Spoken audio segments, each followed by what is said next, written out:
Today is March 5th, 2009. My name is Lori Preston, and we are here at Randolph-Macon College as part of the Living Legacies Oral History program, talking with John Ames, class of 1970 today. Also here with us today is Sarah Hendricks. Mr. Ames, of course, graduated in 1970. He currently is president of the Independent Plan Coordinators, a benefits planning company in Virginia Beach, Virginia. After graduating from Randolph-Macon, he served as an officer in the U.S. Navy. He joined Exxon Corporation short after that, and in 1975 worked with a variety of life insurance companies. Yes. Until opening his own business in 1982. So welcome, Mr. Ames. Glad to be here. Okay, our first question for you is, how did you first hear about Randolph-Macon College? Who told you about it? My father, since he's an alum. I've known Randolph-Macon probably since I could walk, since I've been able to walk. And been coming down here since the early 50s. He's had trustees meetings and Society of Alumni. And that's how I know the college. Okay, and Mr. Ames's father, John Lewis Ames, was class of 1933 and a 30-year member of the Board of Trustees? Correct. Yes. Okay. What kind of impressions did you have of the college as a child coming down with your father? It was great to leave home and go on a trip. I guess a lot of it was he was in meetings a lot.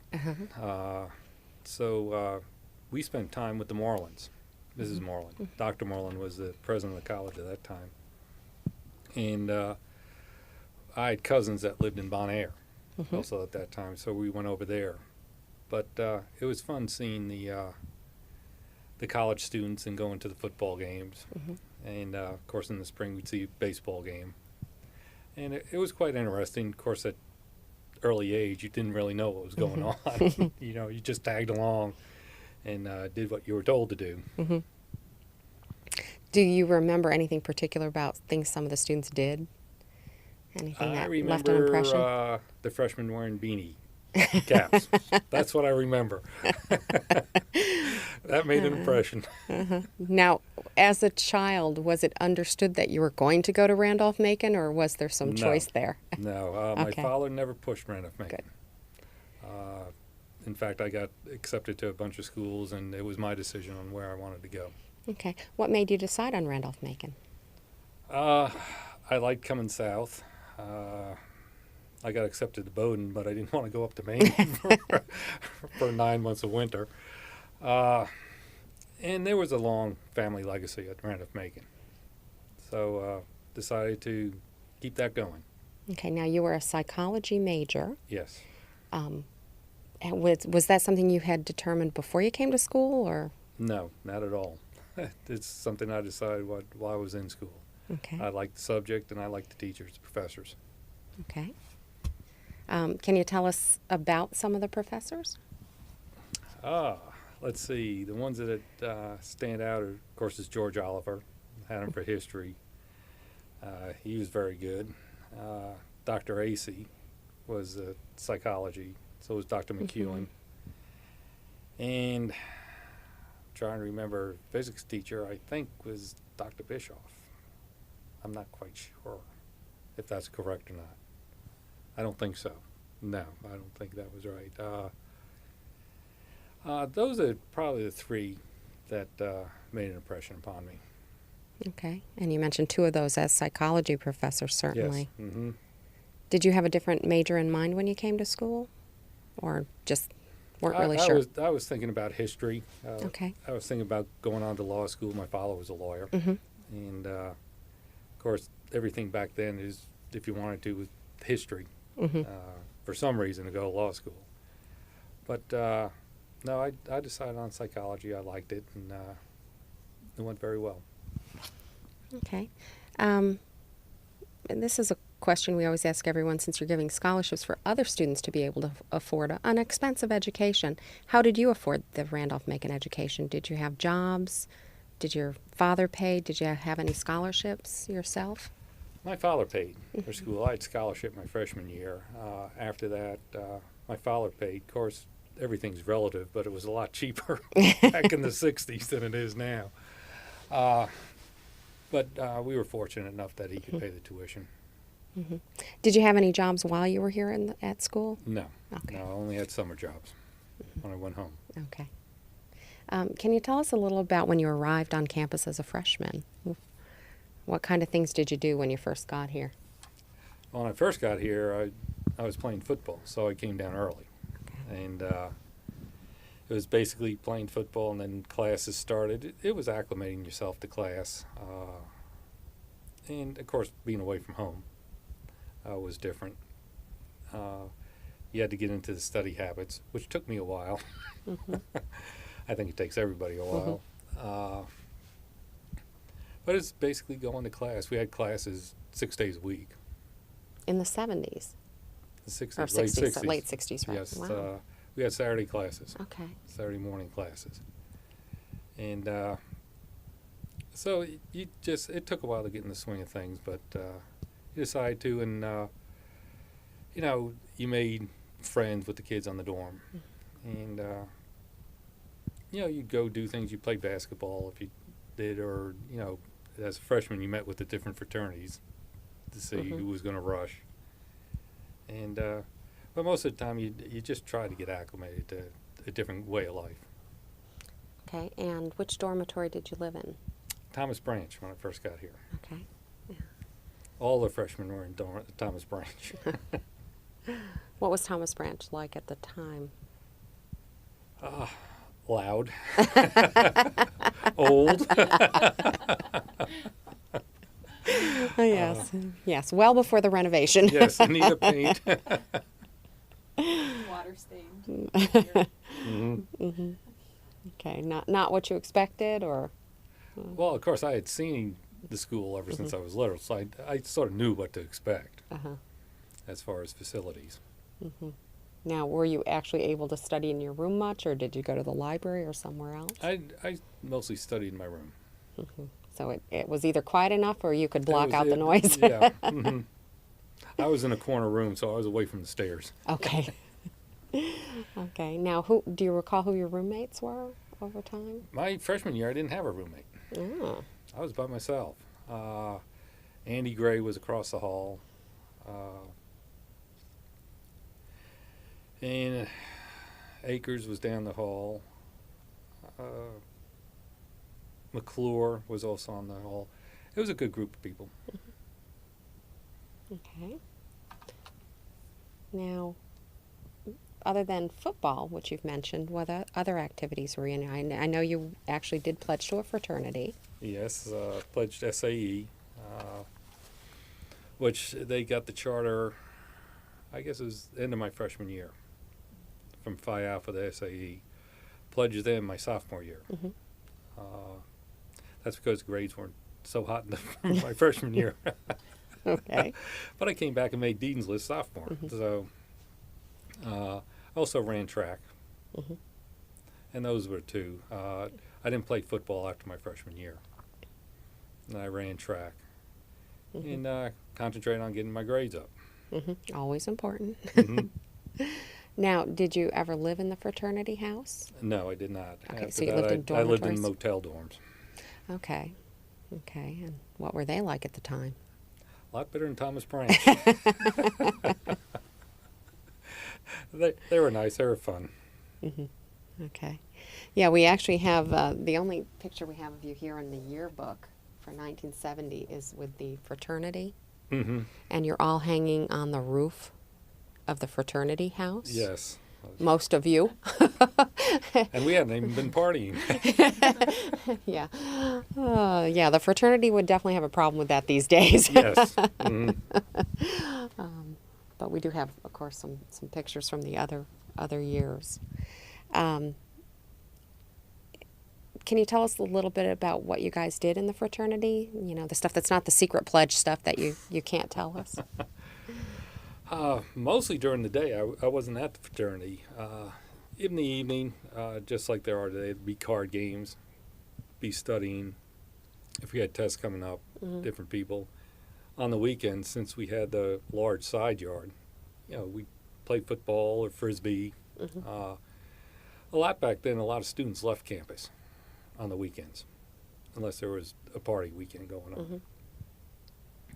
But, you'd have your parties and socials, and the girls down from Murray, Washington, or up from Richmond. But during the day, like I said, it was mostly going to class, doing your own thing. And then when you had time, I went over to the fraternity house. Okay. Now, did you date any of the girls from Mary Washington or Richmond or No, I local did not. girls? Or No, I did not. you're serious, huh? Serious student. No, I wasn't a serious student. I wasn't dating, really. Okay. I did have a girlfriend back home in New York. Oh, okay. Yeah. But, did go out on some dates, but, never serious with anybody. Okay. Now, if you could tell us a little more about your classes and the professors. You mentioned Dr. McEwen and some of the others. Anything particular about them that inspired you? I think with all the professors, it was their, how would you say, generosity with their time, that you could go to them anytime if you needed help, and sit down with them. The classes were small, so, they knew who you were. And that was nice. I did like that. I know people went to big schools and you'd sit in there with 100-something students in a lecture hall. And that was one of the reasons coming to Randolph-Macon was the student-to-teacher ratio. All the professors I met or had were really dedicated to their job and to help the students. Of course, it was a little bit different back in that time. It's not as, how would you put it, not as open as it is now. You could see the line between the student and the teacher. It wasn't really getting buddy-buddy with you. They were there to help you and help you mature. Do you have any particular stories about incidents in classes or any of your professors? Incidents? You don't have to name names, but we like names. You like names. In class, probably end of my junior year, I guess majoring. You get down to the Camptown races. Of course, it's party weekend then. And, it was sort of, you take a paper cup to class. And, which was frowned upon, but one of the professors would look at you and say, "What do you have in there?" You just say, "Refreshment." He came over and said, "Let me see." And, took a taste and said, "That's pretty good. Can I have another one?" Yeah. Can you tell us a little bit about Camptown races? We have photos, but it was just a good weekend. It's of course went out to the farm. We had a project where we fraternity house. We redid a person's pool, and they let us have a party there afterwards. But just sitting on the hill, watching first of all the dog races and the horse races. And, of course, you're out there with your thermos and blanket. It was just a good weekend. Of course, it was near the end of school, and it was just unwinding from a whole year. And a lot of other college students from other colleges would come. I mean, it brought in more than just Randolph-Macon students. I'm sure people from Richmond, even had UVA people. And my father went to William and Mary, and he said that they always came up. I told him I was working at Randolph-Macon, he was like, "Oh, Camptown races used to be the best weekend of the year." It got crowded. Of course, we knew the back way into the track. right. So we didn't sit on the line with all the other cars. But it was fun. It was a good time. Okay. Any other events that you recall? It's in Chicago. came? Oh, with the bands? the bands that were here. I guess, who do we have?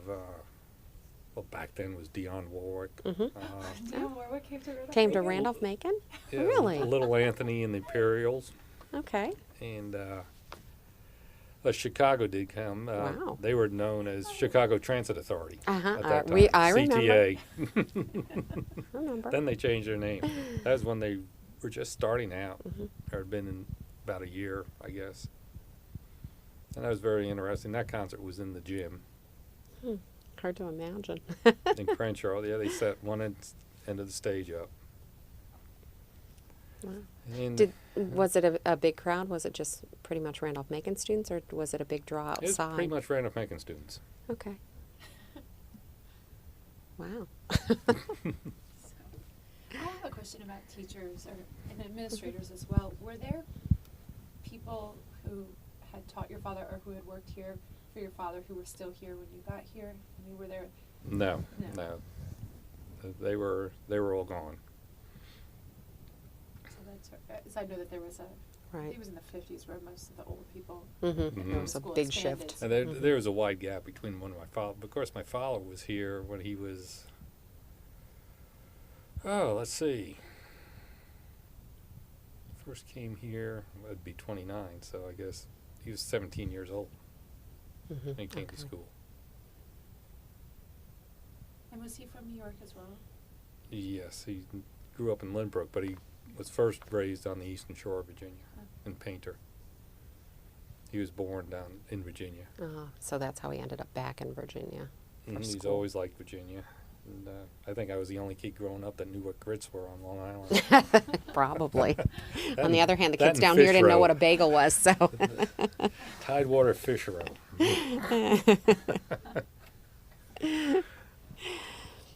Okay. We'd already asked you a little bit about your roommates. Can you tell us about some of the other guys you used to hang out with, some of your friends here at Randolph-Macon? It's been so long. Well, let's see. My cousin went here. He was a class ahead of me. Let's see. When I was here, Howard Stevens was here. Stayed on the same hall. He was the first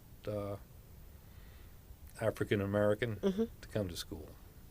I guess he was from the Harrisburg area. He was quite a character. Let's see.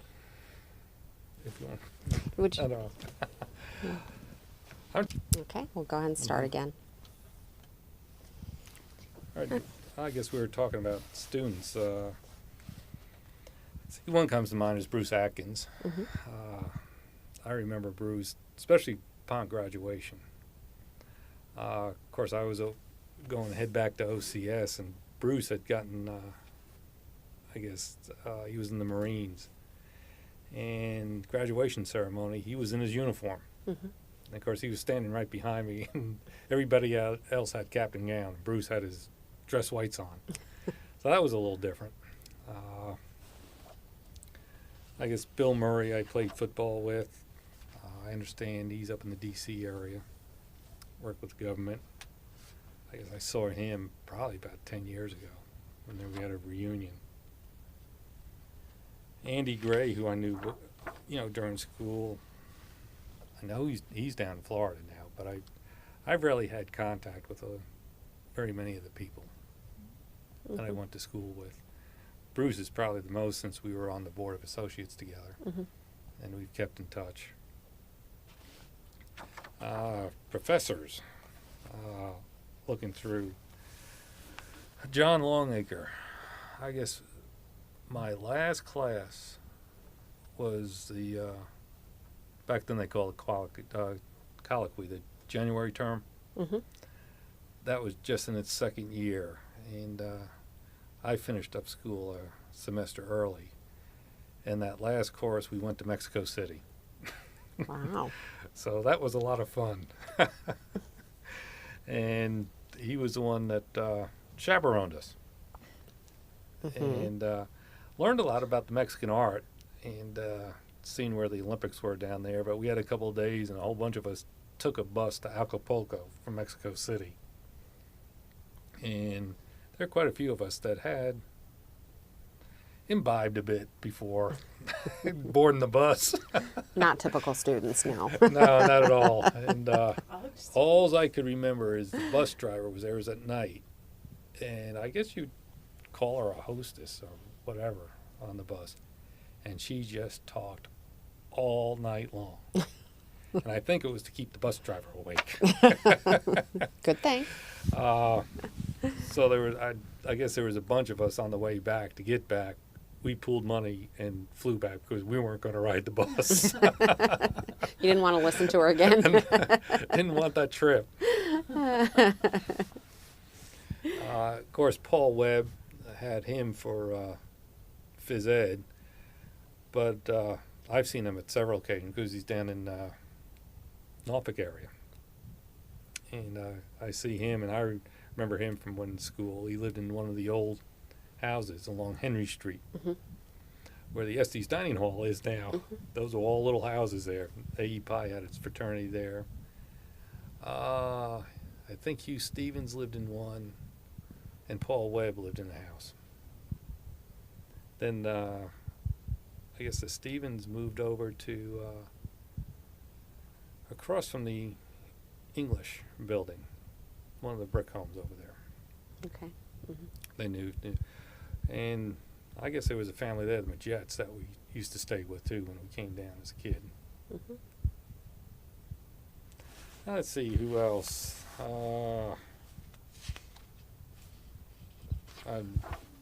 Professor Ward for music appreciation. That was a good class. Did you appreciate music properly? Yes, I was brought up with music. Played an instrument since the 4th grade and took piano lessons, and my mother was on the symphony board up in New York. Not the New York Philharmonic, but on Long Island. Mentioned Dr. McEwen, Purnell Pannell, excuse me. I never had him a professor, but used to talk with him. Very nice gentleman. Yeah, was that when he was still Dean of Men? Dean of Men was Ira. Ira Andrews by the time you got here, yeah. Mhm. He was Dean of Men after Dr. Pannell. And Dr. Mabry was the Dean of the college, I Right. believe. And for the first couple of years, Dr. Moreland was the president. Then it was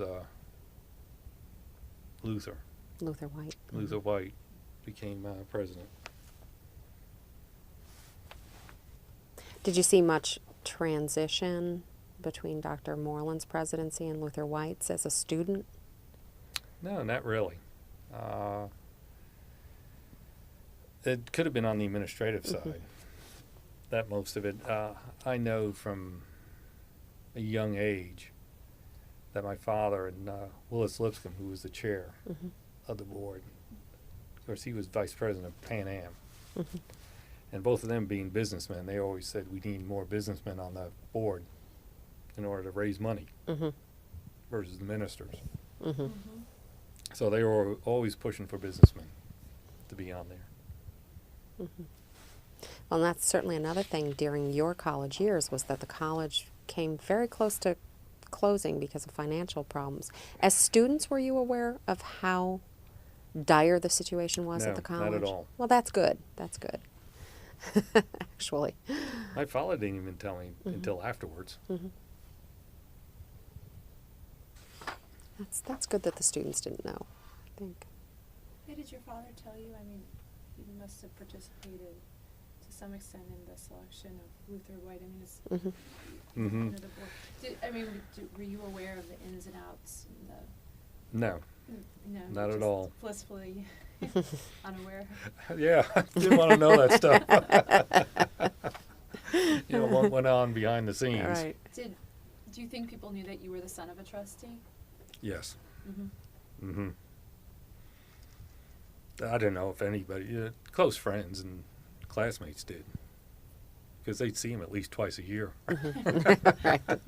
when he came down. There was one that you did mention, when my father was here, any professors. I was just looking through, and Robert Epps Jones. I think he was a student teacher Okay. when my father was here last year. I had forgotten all about that. Yeah, a lot of the advanced students acted as student teachers, and then they came back before they got advanced degrees and taught for a bit often. That's what I understand, yes. Retail as well, yeah. Then they got their advanced degrees, and then they came back again.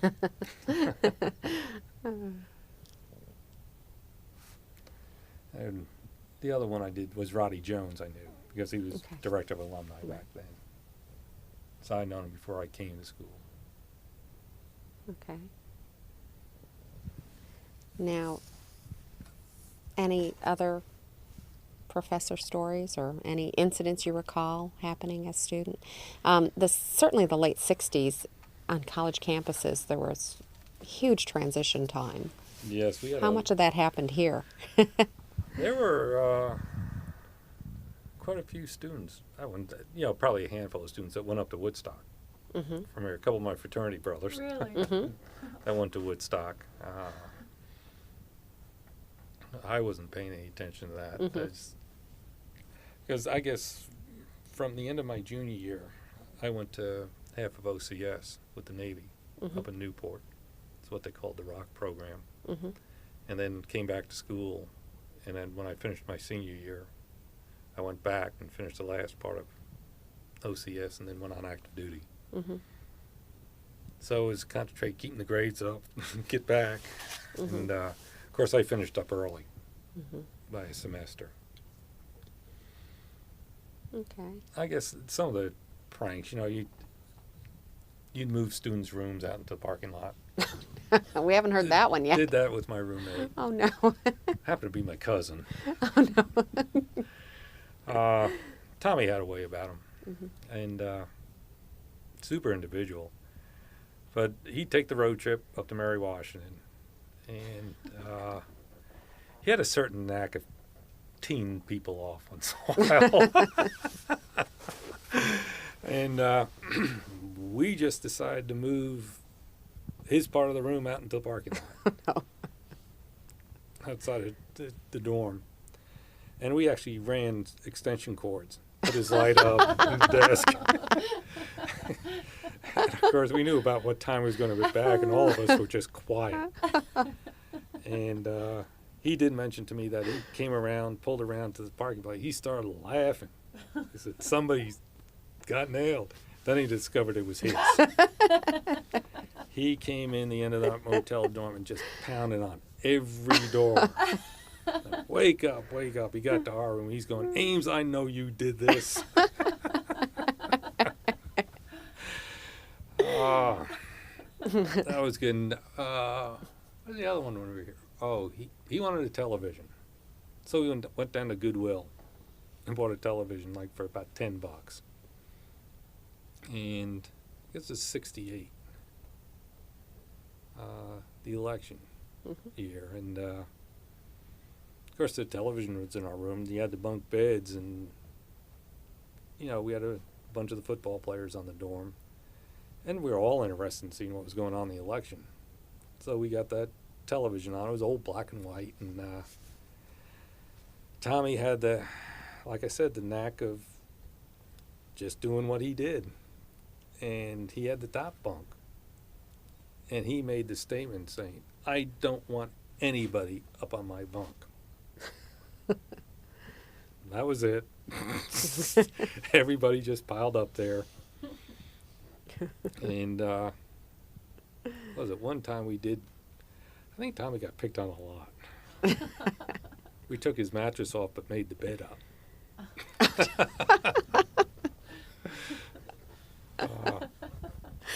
But then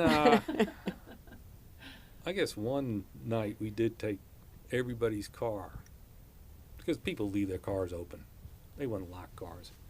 And we put them all behind the motel dorm. What's the first dorm again? Is that Jones? That's Jones, isn't it? I think it's Jones. And between the back and the fences of the houses. Okay. We put all the cars up behind there from one end to the other. And that was a good trick. Send people on scavenger hunts with clues. I remember putting a clue at the end of a crossing gate. Of course, we did it when the gate was down, so they have to wait for a train to come by in order to get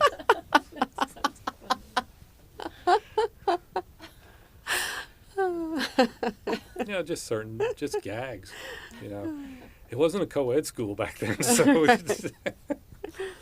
Well, and speaking of co-education, you were certainly here at sort of the end years of when Randolph-Macon was a men's school, and then it became co-ed. How did you feel about it at the time, and what do you think now? I didn't like it at the time. Yeah. It was a men's school, and it had tradition. Right. But you did have to go with the times. And over the long run, I think it was a good thing.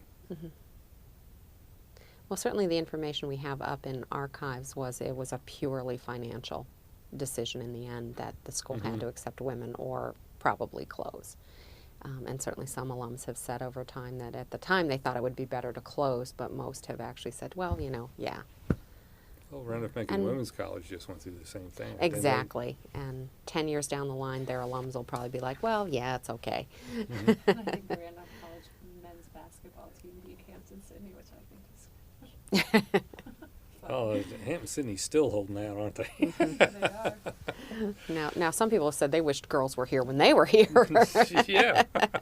When you look back on it, the girls came here the year after I graduated. I'm going, wait a minute.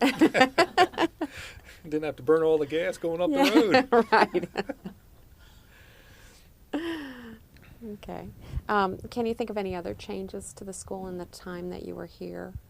I mean, certainly, as I said, the late 60s were a huge It was a different. I remember sitting in Crenshaw at the lottery for the draft when they're pulling the numbers, and all of us are just sitting there going, "What's going to be number one?" And Right. you hear the groans and the moans, and as they got up higher in the numbers, you wouldn't be drafted. You hear cheers and everything. But that was an experience. Did many of the guys from your class or guys that you know go to Sir? war early on, or not? I Not don't till believe after. so. Okay. Because by that time, the draft didn't matter to me because I was already in Right. with OCS. Okay.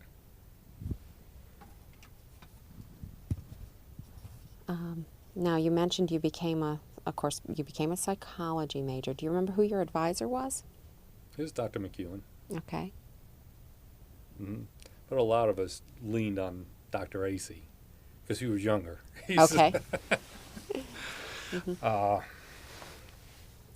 it was Dr. McEwen. Okay. Now, what was the psychology curriculum like at the time? I mean, do you remember any of the classes you took or anything that impressed you about it? I bet you didn't study rats like they do now. It's lots of rats. I guess the behavioral part was the best part. Okay. And really, when you look back, it almost seemed like a blur. It does. Do you remember what buildings most of your classes were in? Well, Haley was the English. Psych and history was, what's one on the corner here? Fox. Fox. Math and science were down at the corner. They didn't have the new, Right, no Copley. no Copley. Oh, but that must have been built right after, because I think that was dedicated in like 73 or something. Yeah, it was just a little building. They had to do something. They were bringing the Smithy women in was here. there. That had to Smithy. expand. Yeah, because Smithy is actually incorporated into Copley. Mm-hmm. The psych people are in the Smithy part of the building. Yeah, Smithy and Fox were almost identical. And Okay. those were basically the three academic buildings. Okay. Well, can you tell us what you did after graduation? We know you went into the Navy. I went into the Navy. Well, after I graduated, I substitute taught for the spring Oh, before I okay. went back up to Newport. And that was interesting. Is that in New York? In New York and Massapequa. And what's interesting is not only was my father trustee here, but he was president of the school board up there for 25 years. Mm. Try going through school with that, too. Well, I would say education was very important in your family then. Yes. You had to have a good sense of humor, too. So I substitute taught, and about that time, the teachers struck. So I became, quote-unquote, scab, right? Oh, no. So I went and substituted the class. They still had school. And all the teachers knew me. So, but they were good-hearted. You know, they knew what was going on. Did you teach one particular grade or subject, or just... Mostly it was high school. Okay. And subject was mostly history. Okay. I did. But after that, went to Newport. Finished up in the fall. I had my choice of when I wanted to go back. I said, I want to spend the summer at the beach. So I was working at the beach. I was a lifeguard. Jones Beach, or which beach? Oh, it's Tobay Beach. It's next to Okay. Jones Beach. Okay. Which was nice because mostly all the people in town of Oyster Bay knew how to swim. Unlike on the weekends at Jones Beach where they came out from the city, Drowned. where they were Not- busy. Yeah. They didn't drown, but Well. lifeguards were busy. Yes. Was up OCS during the America Cup races, which was quite an event. They were sailing against Australia. That was a time when, well, nowadays you can leave OCS in civilian clothes. Back then you had to wear uniform to get off base. But that helped too, because you go down to Newport and they'd invite you aboard the boats to go out and see the race. Right. Because you were one of them, really. And let's see, during the summer, the first summer, this Newport Jazz Festival was going on. That was quite a thing. Okay. Now, you were in the Navy for 2 years. I was out in San Diego Okay, and then up in New Hampshire. okay, and you were a rank of lieutenant commander. Lieutenant. Oh. Lieutenant commander was when I got in the reserves. Oh, okay, okay, You had to stay in the reserves for a while. okay. And I did until I moved to Washington. And then I was an executive officer of a unit, a destroyer unit. And then, of course, when you go to Washington, like D.C., everything else is top heavy. So I was back to training officer, and I had done my time, and I just said I didn't want to do all the paperwork and everything else again. Now, what did you do while you were in the Navy? What type of job did you do? I was in communications. Okay. Stand a lot of watches. But it was fun. I wouldn't have traded it for anything. Because when I came out, I went to work for ESSO, which is now Exxon, and interviewed around, and most of the people you interviewed with, they said they'd pick a junior officer or anybody that came out with an MBA just because of the experience. They want to experience more than book learning and how to handle people. So that was a big plus. How many years were you with Exxon, ESSO at the time? They changed over to Exxon when I was there. I was there 72, 74 for 3 years. Okay. Then I took a year off, went back out to San Diego. Loved San Diego. Then I came back and got into the group insurance. And trained in Washington, D.C. Then I went to Charlotte, North Carolina.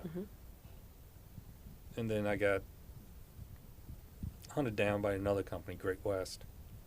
So I moved up to the Washington area, Alexandria.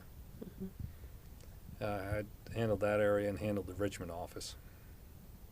And then at a point in time, I just said, do something different, start out with my own business with a partner at first.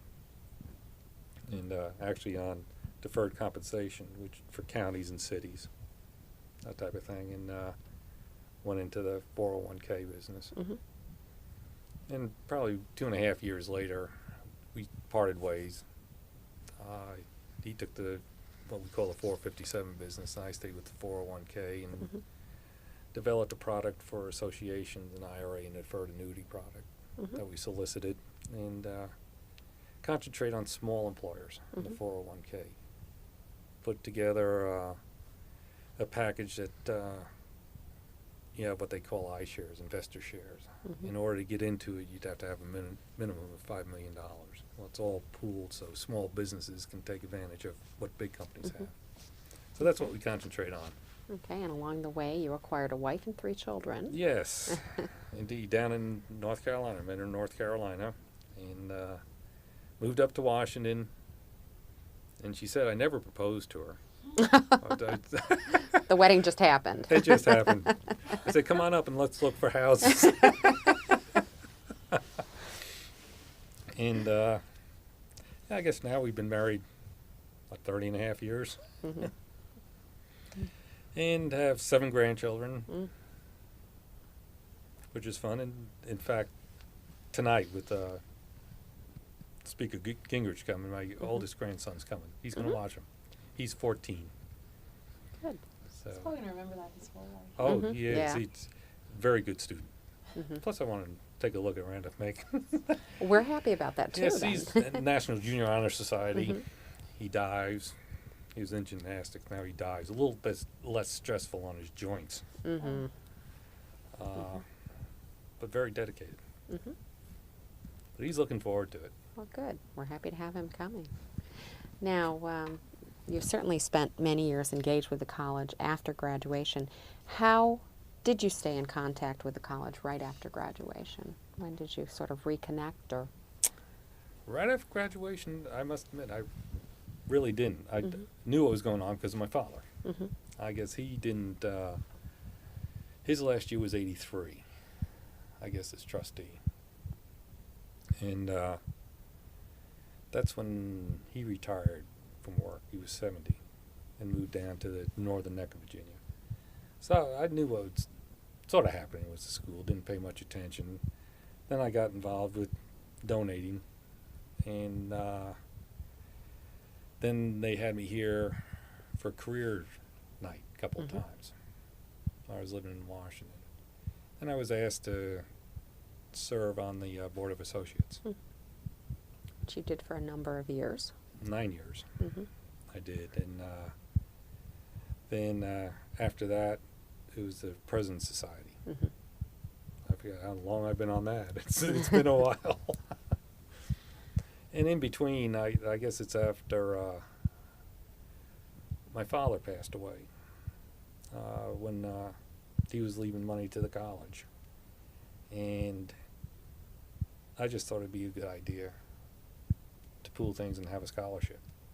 Because there's been a lot of Ameses here. In fact, I had to pull a sheet dating all the way back to 1899. Actually, I think there was an earlier Ames. I was Could have looking up been. the Ameses in the 60 whatever edition of the alumni directory, and there were some back into the 1870s, and I wondered if they were all related.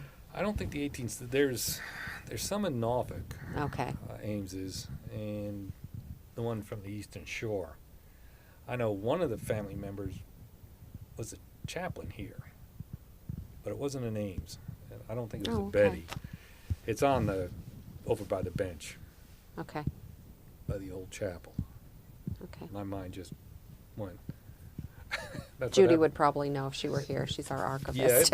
it's not George Betty, which is my Okay. grandmother's, my So it's- father's mother's Okay, side. so both both sides sides of have the been okay. incredible. Both sides have been connected.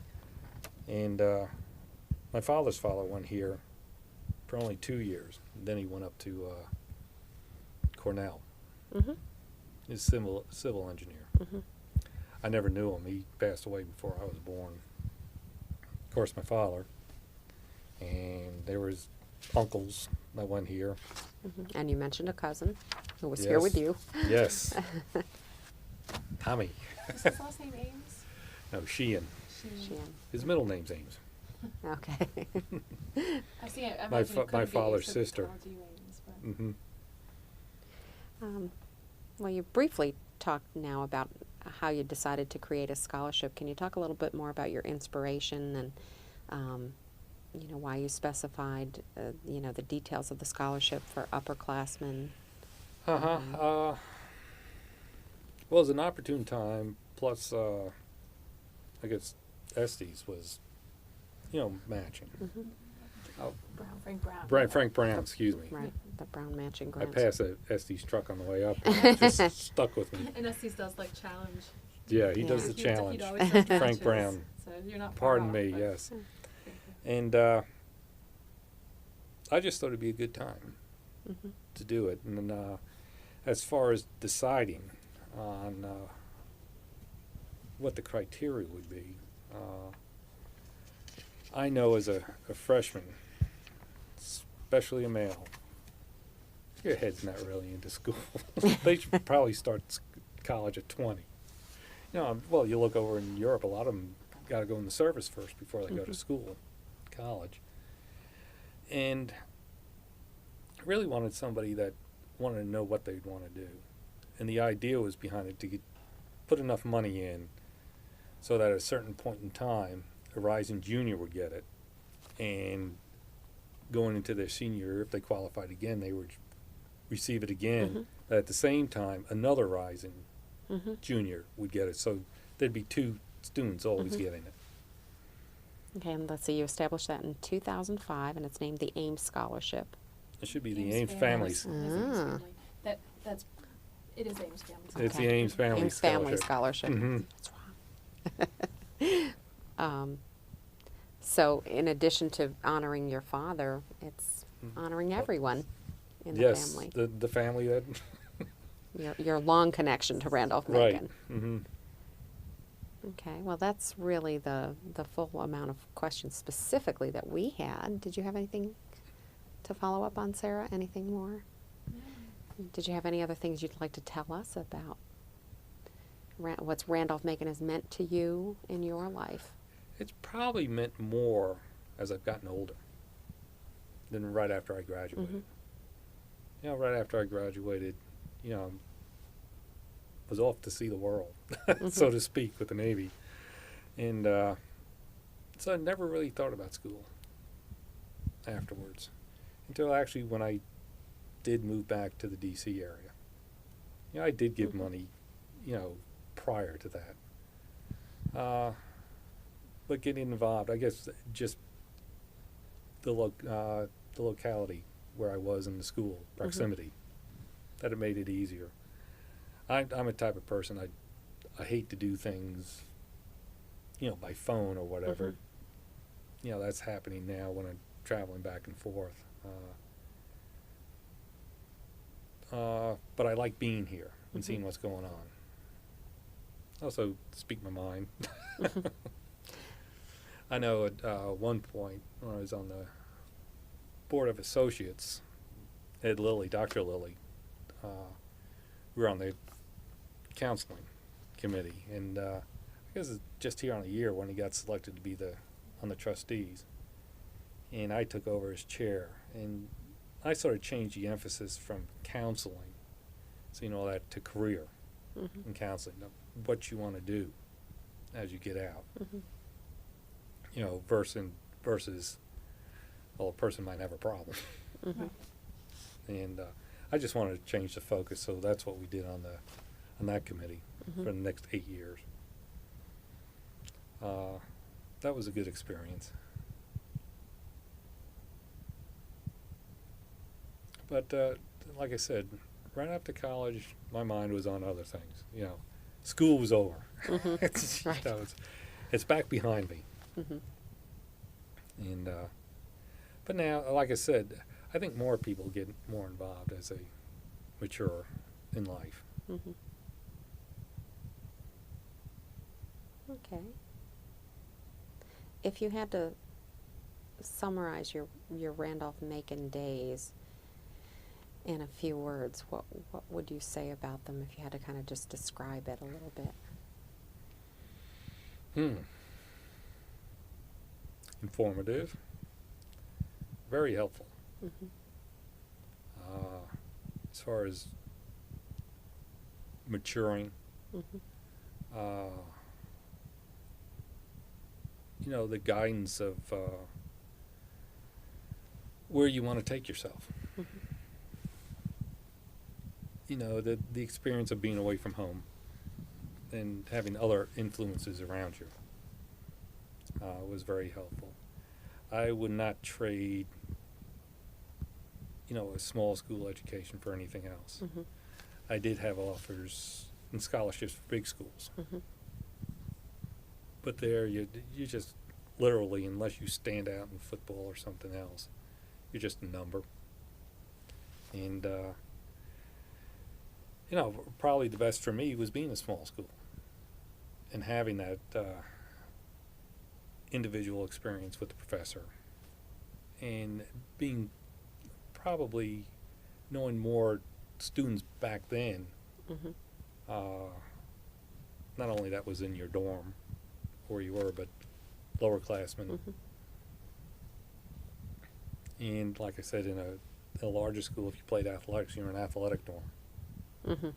I think it's important that you mingle with everybody. You got to see all walks of life. Yeah, it's hard to be invisible at Randolph-Macon. Mm-hmm. Especially freshman year when you had to wear the beanie. Do you still have your beanie? Yes. Yes. Still the towel? I stopped. No. Mm-mm. I have the beanie though. I always remember Snookums. He will never fade. Remember Snookums? He was a black gentleman. He would be at every game Yeah, I've with heard the name freshman from beanie Community. on. Yeah, yeah, I have heard the name from some of the people in the Ashland community oral Mhm. histories have mentioned Snookums. I was like, Mm-hmm. yeah, He would always be wandering around campus during the day. yeah. Now, were there many people from the community who came onto campus during the day? No, Did you have much interaction at all? no, not really. Not like there is now. The school was a school. Mm-hmm.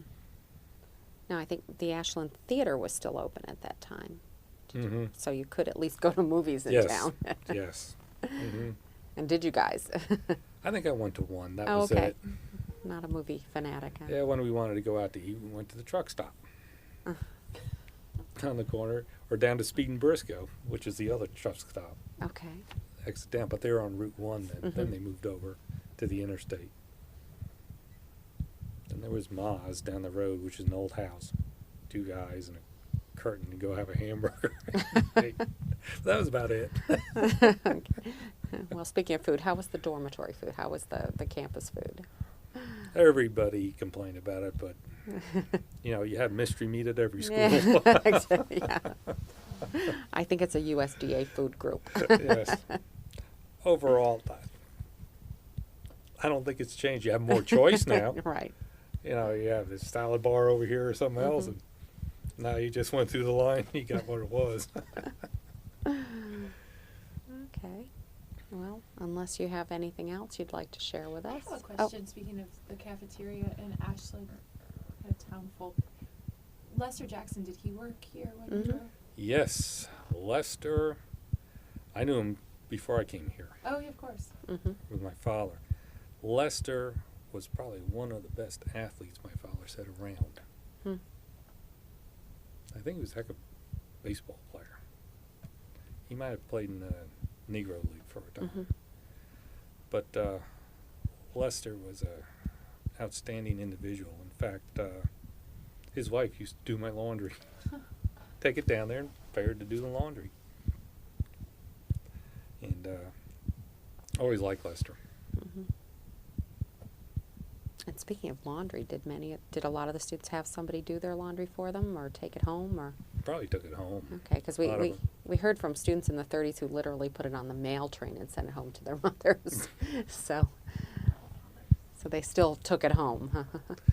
Yes. I had no choice. New York was something I couldn't. Right. But that worked out. Okay. What do they do now? They do it themselves, Or take it home. or take it home. Yeah. There's washing machines and such in the dorms. Oh, there are. Mhm. Yeah. But they do it. My father used to accuse me of doing floor washing. I've been on the floor long enough. It's clean. Mm-hmm. So that, when I was like in high school,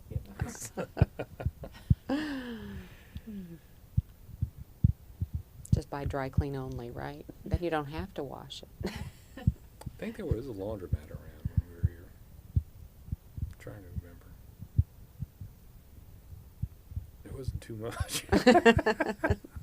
Yeah, what was Ashland like? Other There than wa- the there truck was- stops, there probably wasn't Yeah, much there for the was- students. There was a separation, really, between the town and the students. I remember football practice, the town policeman, happily nicknamed Deputy Dog and Bullet Bob. That's what we used to call them. They'd come over and sit under a big old oak tree and watch football practice. Huh. We always thought you could rob the town blind. Just during football practice. Yeah. That's hysterical. Okay, well, thank you very much for coming today. Well, thank We you. Certainly learned a few more things than we'd known before, as we always do. We certainly appreciate it. I appreciate it. I guess there was one more story I can Oh, tell absolutely. I can tell my father. Absolutely. I don't know if you heard it. When they greased the railroad tracks. Oh, don't know about that one. Uh-oh. That's- Oh well, they can't be prosecuted for anything. No. I don't know if my father was involved or not. But somebody did grease the railroad tracks in Ashland and backed the trains up for an hour. Oh, no. It's awful. Well, they're because- steam engines, they had to Right, get going. yes. I always remember him telling me that story. Anything else? Any other recollections of things he said about the college? Now, he did most of his partying down in Norfolk Okay. uh, Now, did during he the summer. did he have a car when he was here, or did he take No. the train, or? Probably took the train down Okay. from New York when he came. And he would go down to Norfolk to family, or? Family. Mm-hmm. His uncle, my great uncle, Mm-hmm. lived in Norfolk. He was vice president, I guess, back then, Virginia Power. Mm-hmm. I can't think of any more crazy stories than he has. I think that was the only one that Well, really meant anything. I like that one. That's awful. It probably affected the trains for All the way to New York. Yes. for a few days It too, would've. by the time you think about it. The ripple effect. I Yeah. just a said little they- Randolph-Macon student. Yeah, they ran out of sand here, so they had to bring it out from Richmond to Oh, put on no. the tracks. That's what they said. Oh, no. That's awful. Well, again, thank you so Well, very thank much. you. We appreciate it. Mhm. They're so Okay, we're back on. Oh, let's see. We're just talking about pranks going on. I guess it's graduation weekend, and Frank Brown Plaza just opened up the fountain, and somebody the night before had put soap suds in, so it looked like a big bubble bath the next morning, and they were just cleaning them out.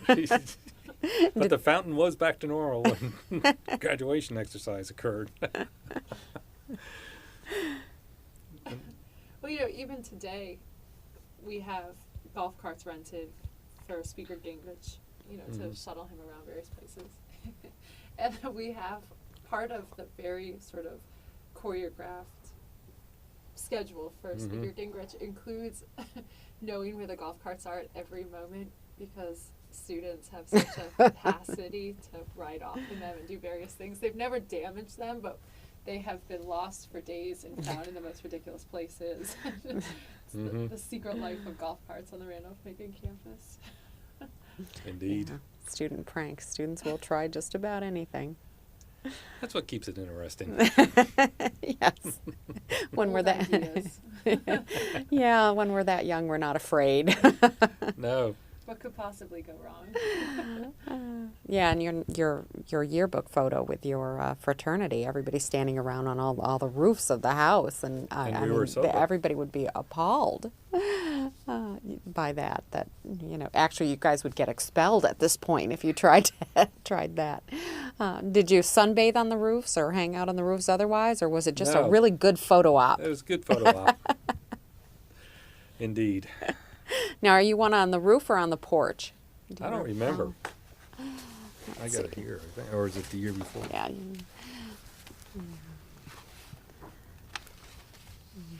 Yeah, the photo that we're talking about, the Is it in the back? Or? fraternity is in front of the house, and they're half of them are on the porch roof, and they're on the high roof of the house, and some are actually on the porch. And that's one way to get them all together. Oh, there it is. There it is.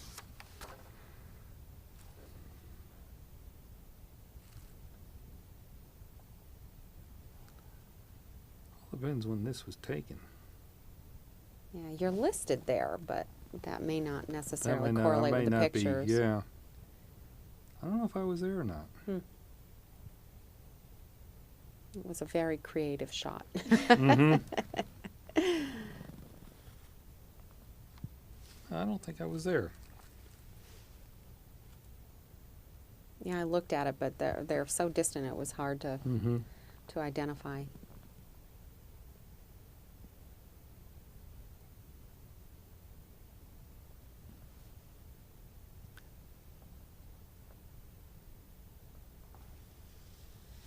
I don't know if I might be in front of Andy.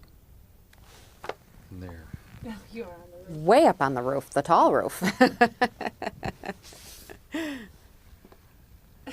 Well, I'm sure you'd remember if you missed that kind of an opportunity. Yeah, that's probably why everybody was sober at that point.